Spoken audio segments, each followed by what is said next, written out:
Welcome to the 12 Report with Blessings Mosugu, and these are the headlines. Christian genocide controversy deepens as Nigeria's leading faith bodies trade words over explosive claims of persecution. Now, PDP's long-awaited conventional hangs in the balance with a crucial court ruling threatening to upend everything. And the U.S. President Donald Trump says long and painful government shutdown could soon be over. And as usual, we have our reporters stationed across the country and beyond. Sagir Ibrahim and Sumayya Abubakar are joining us from Abuja, while Chinwe Ugele will be reporting from Anambra. And of course, Afua Hagan will be joining from London. We've got the details in a moment.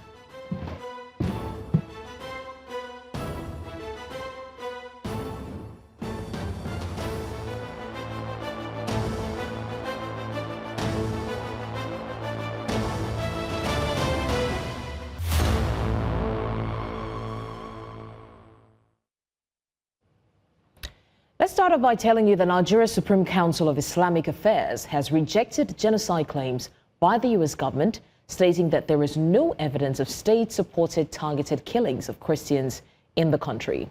The Secretary General of the Council, Professor Ishaq Oloyede, spoke to newsmen in Abuja after a meeting with Islamic groups across the country. Now, he described the allegations by the U.S. president against Nigeria as false, misleading, and an attempt to destabilize the nation and cast the country in a bad light. Oloyede says that terrorist groups that target Nigerian citizens don't spare Muslims. There is no credible evidence of a state-led or coordinated campaign to exterminate Christians, which is what genocide is. The genocide claim completely collapses when confronted with reality, context, and verifiable data. What Nigeria faces is a complex and tragic security crisis that brings immeasurable pain to all its citizens, regardless of faith or ethnic persuasion. From Katsina to Borno, and from Benue to Plateau, as well as to Kaduna and Kwara, Nigeria bleeds through gruesome savagery against Muslims and Christians, imams and priests.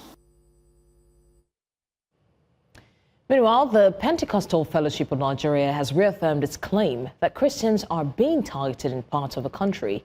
PFN President Bishop Francis Wale Oke said in a video statement that the killings in Benue, Taraba and Southern Kaduna amount to Christian genocide, urging President Bola Tinubu to work with international partners, including the United States, to end the violence. Now, he described the attacks as systemic and coordinated, calling for justice and stronger protection for Christian communities. The PFN's remarks have drawn sharp criticism from Islamist group, but the Christian body maintains that its position is based on visible realities across Nigeria. Now, the youth wing of the Christian Association of Nigeria is convening a National Christian Youth Leaders Summit in Abuja under the theme, Let the Truth Set You Free, designation of Nigeria as a country of particular concern by President Donald Trump. Organizers say the focus is on pressing the federal government to confront rising insecurity and end the killings across the country. This summit, holding at the National Ecumenical Center, is drawing young Christian leaders, interfaith voices and policy stakeholders, with conversations shifting from claims of targeted persecution to the wider security crisis affecting Nigerians of all identities. And now News Central's correspondent Sagir Ibrahim joins us live from the venue. Sagir, these Christians are convening. What are the specific demands that they're making? Is it to the government, is it to the United States, or is it to the people?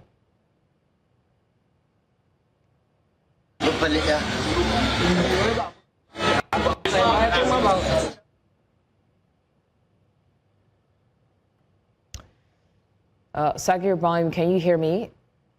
We are unfortunately finding it hard to establish audio connections from your end. Sagir Ibrahim, can you confirm you can hear me? Please confirm you can hear me. Can you hear me, Blessing? I can hear you. All right, go ahead, please. I can hear. All right, Blessings. In a moment. So I was just mentioning that the convening of this summit is a wake-up call and also a call to the Nigerian government and security agencies on the need to not just protect the lives of Christians, but also to protect the lives of Nigerians, Christians, Muslims, and Nigerians in generality. The host of this event, interestingly, is the First Lady of the Federal Republic of Nigeria, Senator Ugele Tinubu. She was here represented by the wife of the Chief of Staff, coming with the same call on the focus on unity and the focus on what brings us together rather than, what puts us away from each other as a nation, and calling especially on the need and using this platform as a medium to call on Nigerians, Christians and Muslim alike, to come together to address these claims. So, of course, the call which was made by the President of the United States has been generating a lot of controversy within the country, and we've seen many bodies, including youth, religious, and also government, reject the claim of alleged genocide in Nigeria. The youth wing of the Christian Association of Nigeria is using this summit as yet another platform to do the same, to say, while they believe that a lot of Christians, as a matter of fact, have died as a result of terrorism attacks and acts of banditry and insecurity across the nation, they also share the sentiment that just as many Muslims have also lost their life. Hence the reason for the call for the protection of all Nigerians rather than just a section, of Nigerians. And in this case, this call coming at this time from the Christian Association of Nigeria, the same, faith that is being alleged to be persecuted. Talk about the significance, of this event and, of course, in this particular time. Back to you, Blessings. Any direct response from the organizers to President Trump's designation of Nigeria as a country of particular concern?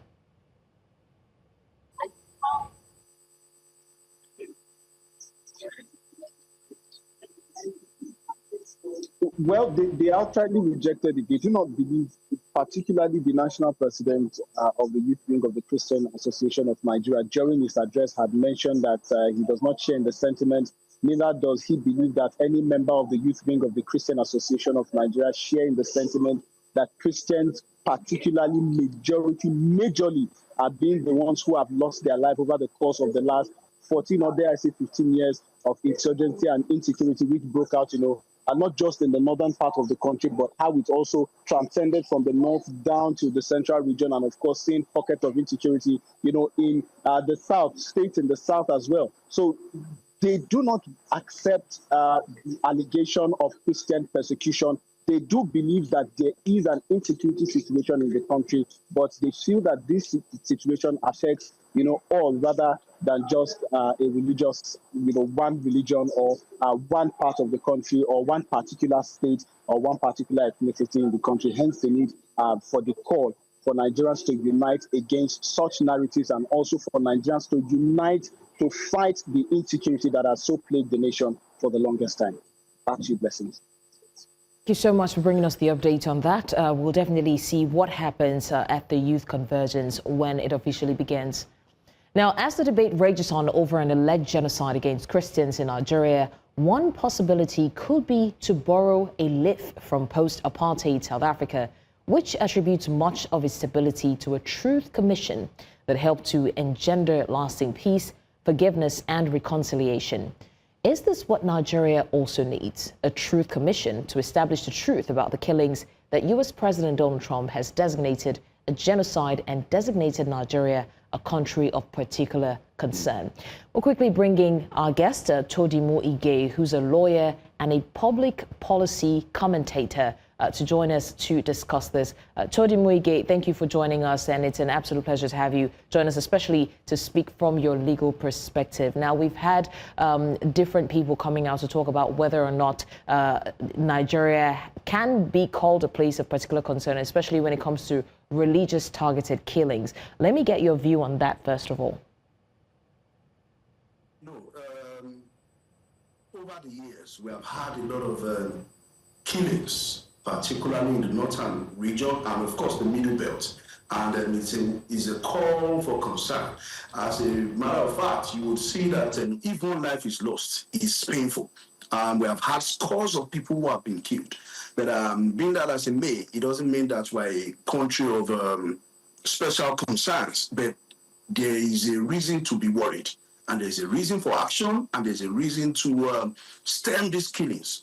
If one life is lost, whether you're a Christian, a Muslim, or a traditionalist, a person's life is important. And of course, the Constitution of the Federal Republic of Nigeria guarantees and is even inherent. You cannot take your life of your own accord. So it means that the Constitution feels that and upholds that the life of every Nigerian is sacrosanct and must be respected. So that's my view, that's my opinion, that we must respect the lives of every citizen. Have arguments of those who say in functional societies, the facts should speak for themselves and not different groups giving different accounts of what's going on, because the numbers don't lie. How do we establish the facts in this case? Because the government says, though there is insecurity in the country at the moment, it is not religious-based, it is not targeted at a particular religion. But another group of Christian persons, even subgroups, have come out to say that Christians are being killed, not denying the fact that other religions are affected, but Christians mostly are being targeted, especially in the north. So how do we reconcile the facts? Now, the background that you have laid is, it's right that the security agencies are the ones responsible for the security of lives and property of Nigerians. The Christians are saying that they are being targeted. The Muslims are saying that they are being targeted. The appropriate authority to put this to rest is the security agency. Let us have the data.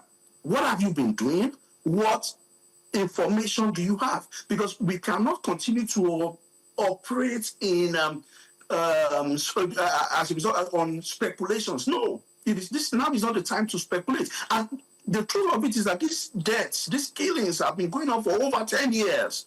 And we should have accurate data. What is the source of these insurgencies, banditry, killings?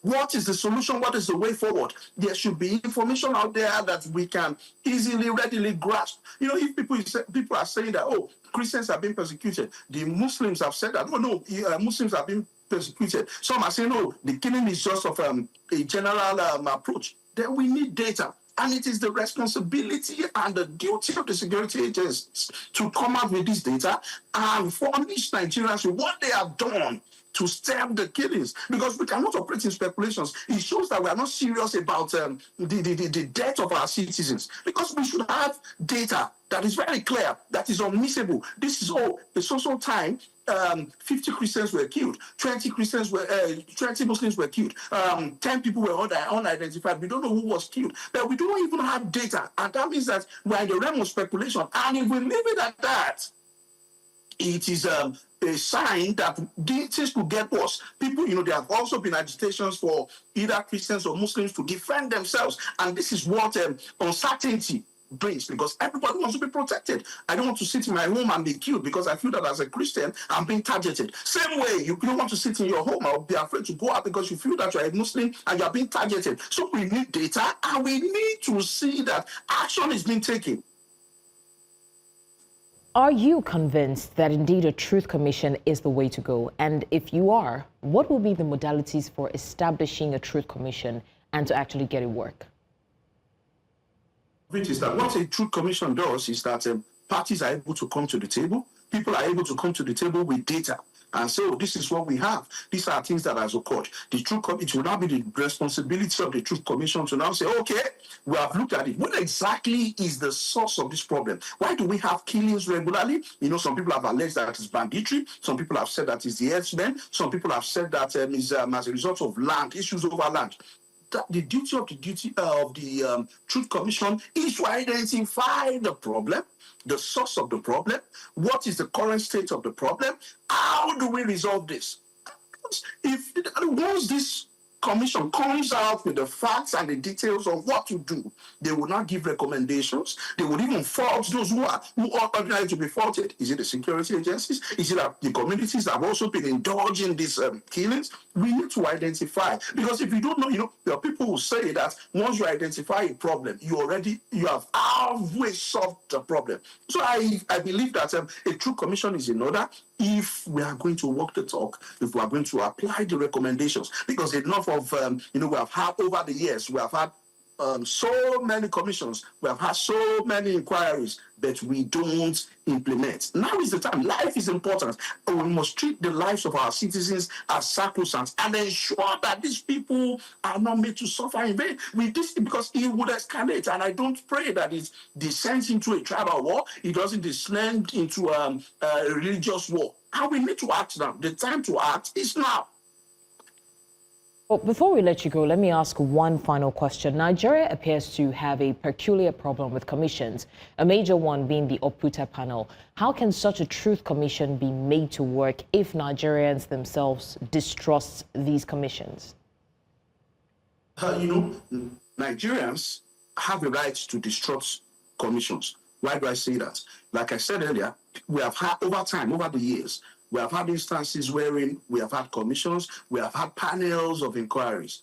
These people come out, people go in for those sessions, they give their opinions, they are represented. At the end of it, it's reduced into a white paper, and there is no action. We need to show that we are not just sitting down, we are not just doing this for political reasons. We are not doing this for massaging the egos of some people. We need to be sincere about these inquiries. We need to be sincere that once this panel or this commission reaches a decision, it will be implemented. Those who have been faulted will be charged, because it is not enough to sit down and come to a resolution and we don't implement. As a matter of fact, Nigeria has a lot of laws, but we don't have implementation. Implementation is key and fundamental. It is also germane to our work as a nation. We must ensure that this commission not just sits, but we must implement whatever recommendations. That way, people will trust the system, people will trust the process, and we should, walk in that line. I think that's the way forward. Lawyer and public policy commentator Chinwe Ugele, thank you so much for joining us and lending your voice to this course, and we'll see how that turns out. We're going to break now. Your live is on the 12 report, and when we come back, FCT Minister Nyesom Wike gives Abuja land use defaulters 14-day grace to pay 5 million naira violation fee. The details after the break. Stay with us.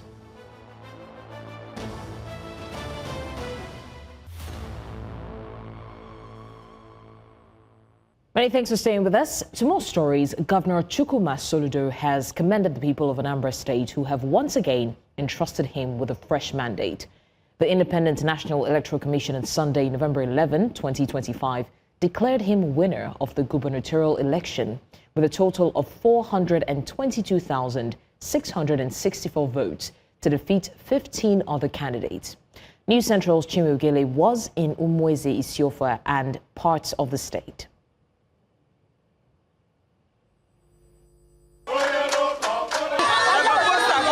These are expressions of victory, satisfaction and triumph from a hard-fought battle. The governor's reaction to his victory, unlike his tone during the campaigns, was calm, assurances of commitment, looking ahead for a better Anambra and embracing his political opponents. In partnership with the ordinary men and women of the Anambra, we, over the next 4 years, can say loudly that we ain't seen nothing yet. We ain't seen nothing. As I promised you, we're turning on to Gear 4, beginning from March.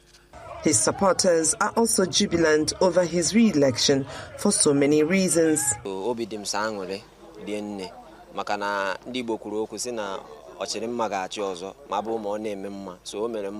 On his part, a former national chairman of the All Progressives Grand Alliance, Victor Oye, says the governor needed to complete his task of rebuilding the state. Now that his governance system has gained traction, the people are happy, they're behind him. So let him go ahead and do more for the people. I know what that Anambra has become. Okay. Soludo's neighbors boldly disclosed they are happy to have witnessed him succeed. Na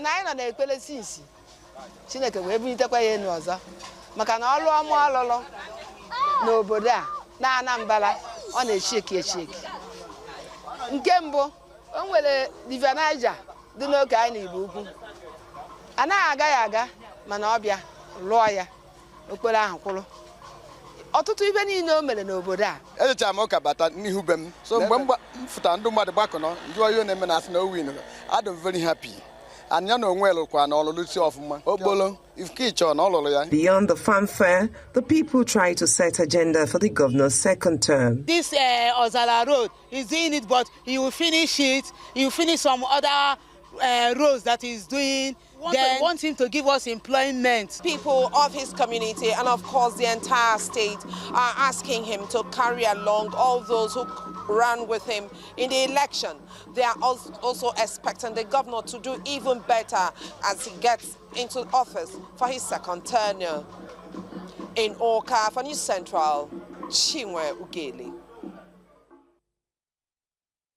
Joining us now from Anambra is News Central's team of correspondents who have been on the ground throughout the election in Awka, specifically. Chinwe Ugele and Victor Mbadike are now on standby. Victor Mbadike, let me come to you first.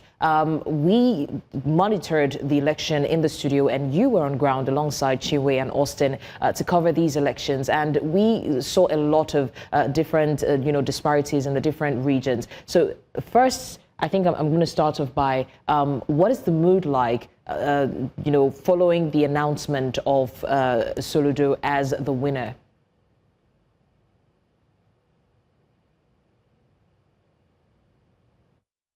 Well, it's not a coincidence that the incumbent Chukwuma Soludo, who scored over 400,000 from 21 local government, it's not a coincidence. I mean, a lot of them seem, from what we've heard from them, they seem satisfied with that result because it felt like he was the one they wanted back, into that position. However, of course, there are other persons who feel that they were shortchanged. We felt that the process of the exercise was fraught with a lot of disruptions, or fraught with fraudulent activities like vote buying, overvoting in some regions, particularly in the hinterlands. But generally speaking, they seem okay with the fact that Soludo is back or remains as governor of the state. Again, today is Monday, and you and I know what Monday looks like in the southeast. Well, the general belief is that for Mondays, it is sit at home. And I did ask some very germane questions. This place that we are is what you call Aurima Junction in Awka South. Aurima Junction is a very, very busy place. As it is now, yeah, it's still a little busy, but not as busy as it would have been on a normal day. Residents here told us, before this interview that for the fact that they are around the government house, because this is very close to the government house, they feel they are safer. It's safer for them to do their business and all of that. So they're all out here. Some of them are out, not all of them. Some shops still remain shut. The express is a little busy.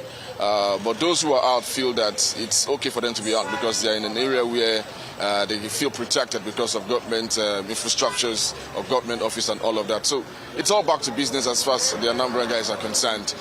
So that is the latest right there in Awka South. Blessings.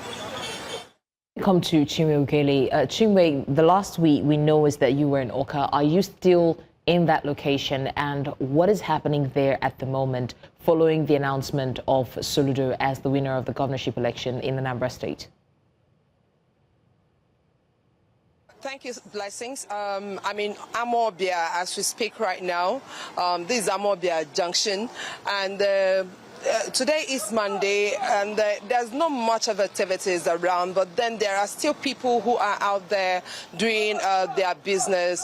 So the mood is calm, and everybody has moved on from the elections of Saturday and the results of yesterday. So I have here with me Izuna.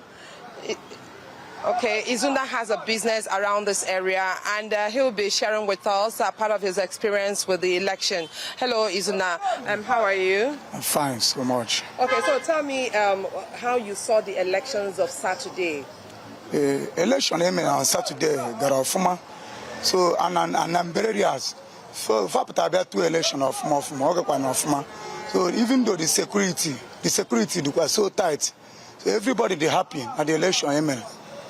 So that is it. Okay, and when areas igacho ka of ma carrier otesi me na election non ka mboza game election. Oh, and what areas on Choraka, amen. Because only on a Fukuro kure una ka and only on a for the election, amen. Garafuma, I would have to both of war, I would fight after me in peaceful way.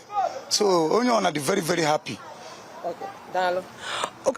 I beg your pardon. So what Izuna said is that the election was peaceful. It wasn't about fight. Everybody saw it that there are no places that they had lapses. So everything moved on fine. I also have here another gentleman by name Odili. Am I right?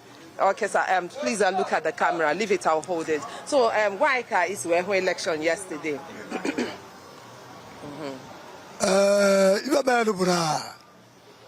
Election yesterday, for the normal way. Everybody feel all right. Myself, I feel all right. Well, also by where. What way I see them, what I see is cheating on them. But everybody do watch it for everything.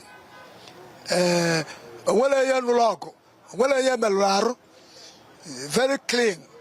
So, on your other barrel, I do need me. Okay, can Jogi a guy choke sit on an election now, Ganihu?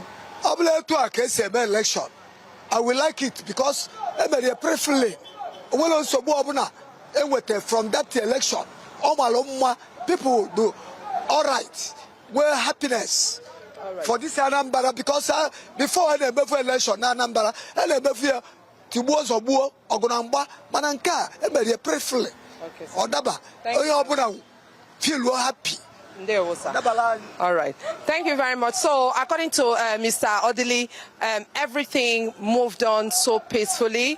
In the past, it used to be very violent and people would end up injuring one another. But this one, that it was clear that the winner actually emerged through a right process. So that is you just heard from the people here at Amobia. Thank you so much, Chinwe, for that. Now, let me come back to Victor. We have talked about whether or not the people seem to be satisfied, but let's talk about the projections. What is the way forward? What are the people expecting from this administration? What do they want to be done better that wasn't done before, or to be sustained that was done in the past?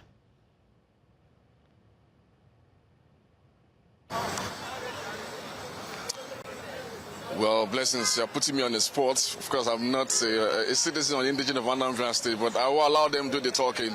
But in terms of what we've seen so far, another 4 years, it's just like another day. They want something much more better from the state governor. Do not also forget that those who refused, to vote, or those who, spoke to us in confidence that they were not going to vote the governor, had their own very personal reasons. They felt that certain things were not right, and they would not even vote. But the truth is, whether that or not is their decision, it's no longer inexplicable any longer. We have Governor Soludo as the governor. I have Chige Ibrahim, who also voted yesterday as an indigene of this town, and he's going to be telling us exactly what they expect from governors Chukwuma and Soludo for as far as the next 4 years is concerned in Anambra State. Good afternoon, sir. I understand that you were also part of the process. Just let us first of all start with how you felt in terms of what you observed. Was the process what you expected? Again, if you have other concerns, what could they be? My name is Chinwe Ugele. So I was at the election. Election is a fair and fair election. And Soludo is a kind person who can work with Anambra State. It's 4 years plus 4 is 8 years. So others enter for 8 years. So Soludo is not do bad. He's doing well. He's working road. They call him Oluwatuegu. So he's continuing to work Anambra State to make Anambra State good. So let us look at it. You said he's doing well, or again you said he has spent 4 years, so let him spend 8 years like others. Yes. But what are you expecting from the governor this time around? Because I know that some persons may not be satisfied with his governance so far. Tell us, what do you expect from the administration of Chukwuma Soludo? Expecting him for these 8 years to do well and work harder in terms of security and the road and the tax in Anambra State. What's the issue of tax? Tell us about it. People are not happy. People are not happy about the tax. It's too much in Anambra State. In terms of security, what he's doing well. He's very good. He's very good in security. There's no missing children in Anambra State and no kidnappers in Anambra State. Soludo is doing well for that one. Okay. Well, blessed. That's an idea of what it is for the people of Anambra State. So they are asking the governor to calm down, on his tax policy. And that is one of the things that we've seen, we've heard from a lot of indigents of this state, saying that the tax is a bit much, and the governor should meddle down. But you did hear him say, aside from that, he's done well in the last 4 years, and they expect that he will, see how he can reduce the tax, from the state government. But aside that, basically, that's the situation in Anambra State and here in Awka South. They seem satisfied with their governor. You cannot begrudge them for that. So the task now remains with the governor to see how we can, better the lives and the lots of the people of Anambra State. Blessings. All right, thank you so much, Victor Mbadike, and of course Chinwe Ugele in Awka, Anambra State, for bringing us the updates on the aftermath of the election in terms of what the people want and what they expect going forward. Thanks for the updates once again. Tensions are rising in opposition People's Democratic Party ahead of its national elective convention in Ibadan, Oyo State, on the 15th and 16th November 2025. Now, more than 3,000 delegates, including super delegates and elected representatives, are expected to attend. The party remains divided between the acting national chairman, Umar Damagum, backed by governors and party elders, and the faction led by the FCT minister, Nyesom Wike, which has elected its own chairman. Legal battles continue, with court orders both restraining and allowing the convention to proceed.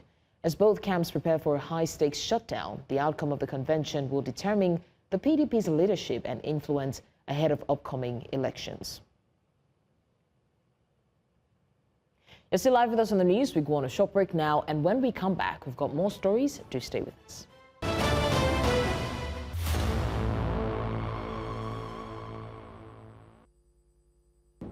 The Minister of the Federal Capital Territory, Nyesom Wike, has given property owners who violated land use regulations in parts of Abuja, the nation's capital, a final 14-day grace period to pay a 5 million naira conversion fee.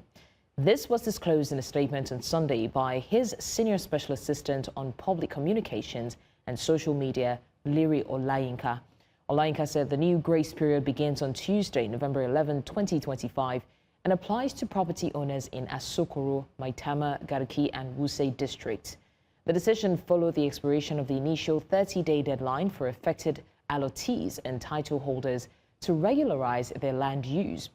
According to the statement, the grace period is part of Wike's effort to encourage voluntary compliance before the administration begins stricter enforcement measures. Police in Ondo State have rescued several young girls forced into an online sex trafficking scheme disguised as social media relationship content. Now, investigators say the victims were coerced into sending explicit photos and videos to clients under the guise of digital companionship.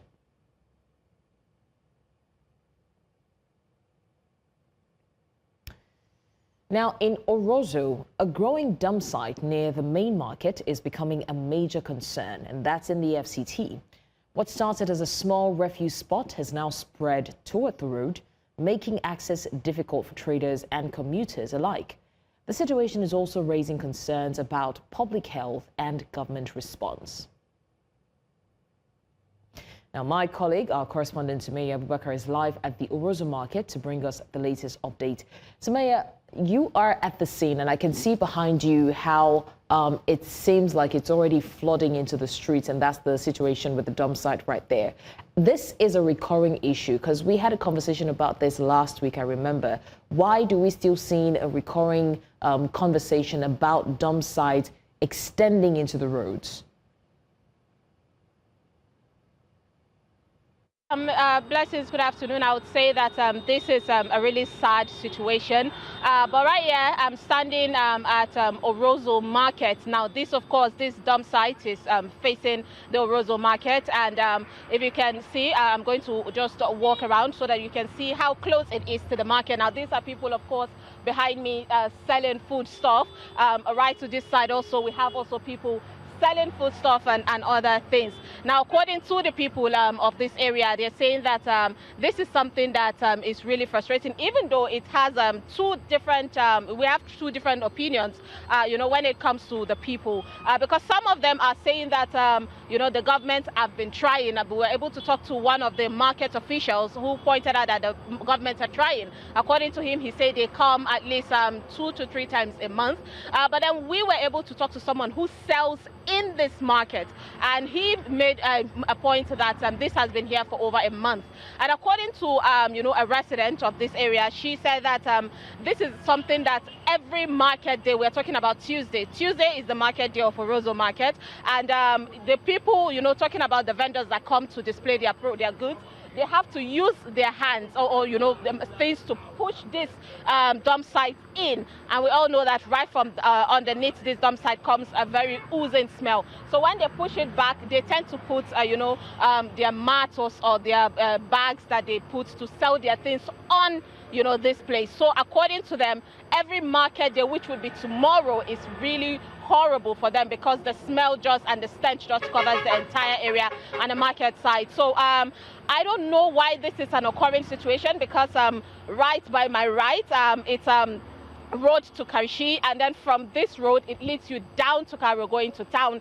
So this is a major road, and every junction, I would say from Karishi, every junction you stop by, you would tend to see a dump site in front. According to the people, they say that they are still appealing to the government to at least create another place for them to dispose their dumps. But if not, then the government should be able to pack this at least 2 times a week. That would help, because someone said if at all they come and pack it today, then by Thursday this would be on this size again. So it is really frustrating. The only thing we've seen from government is that whenever we come out to make this report, because we know that they are watching News Central, then they are quick to go pack. Because while coming here, we noticed that Karo dump site, they're working on it, they're still packing. For Kurudu, they're also packing. But here it is stalled. Nobody is saying anything. It's just when they feel like it that they come to pack this stuff. So that is the current situation here from Orozo. All right, Sumayya Abubakar, thank you so much for bringing us the update on that. And we're hoping that there's no recurrent situation that would make us have to talk about this again, because it's been a conversation in a row. Thank you once again. Edo State Governor Monday Okpolo has restated his administration's commitment to infrastructure and security across the state. The governor made this known during a Thanksgiving Mass held at the Immaculate Conception Cathedral, Auchi, to mark his 1 year in office. The event, attended by members of the State Executive Council and top leaders of the All Progressives Congress, also provided an opportunity for the governor to appreciate God's faithfulness and reflect on the progress made so far. News Central's Edo correspondent Amenze Bazwaye reports. The Immaculate Conception Cathedral in Auchi was filled with joy as Governor Monday Okpolo returned to the same altar, where he made a vow to give thanks to God if elected. Now, 1 year later, the governor led members of the State Executive Council, APC leaders, and political associates to a Thanksgiving Mass, celebrating his journey in office. Governor Okpolo thanked the Catholic Bishop of Auchi Diocese, Most Reverend Dr. Gabriel Dunia, and the Catholic community for their prayers and partnership in promoting faith-based leadership. The governor also reflected on key concerns in Edo, especially security and road infrastructure, pledging renewed efforts to tackle both challenges. We will continue to do our best to fight the insecurity. We will make sure that the evil ones are sent out of our land. I want to say that there is never a day that we are not concerned about this issue of insecurity. By the grace of God, with the prayers of the church, we will overcome. Officiating the Mass, Bishop Dunia praised the governor for what he identified as his integrity and for keeping his vow before God and the people, describing it as a mark of true faith and accountability in leadership. He also commended the reintroduction of the monthly environmental sanitation exercise, calling it a step towards restoring discipline and public health in the state. The scripture tells us the mind or the heart of the king is in the hand of God. As he is thinking day and night, many things will be coming. What do I do in this situation? How do I find a solution? That is why it is obligation on our part, individual and collectively, to pray for those in the governance, both civil, the church, and traditional setting. The Thanksgiving Mass, attended by government officials, clerics, and parishioners from across the state, ended with prayers for continued peace and progress in Edo. In Edo, for News Central, I'm Meze Bazwaye. We go on a short break now. When we come back, the 12 report continues with a story on power discos collecting 1.5 trillion naira. But for what exactly? The details when we return.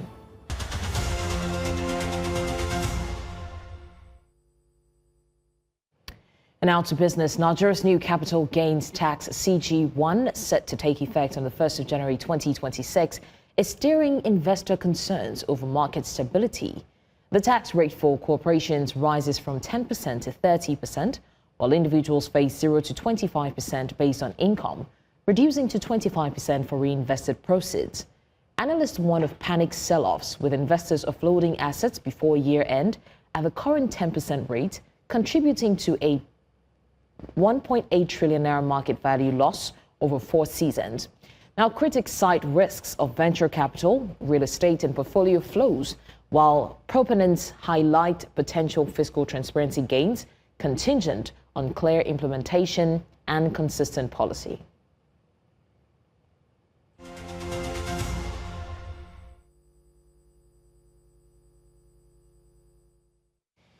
Egyptians are heading to the polls on Monday to elect a new parliament in a vote widely seen as strengthening President Abdel Fattah al-Sisi's hold on power. Now, polling stations open at 9 a.m. local time, launching a weeks-long process to fill 568 of the 596 lower house seats, with another 28 to be appointed directly by the president. Security was tight in many neighborhoods. Police blocked off streets and parts of city blocks to protect voters at polling stations.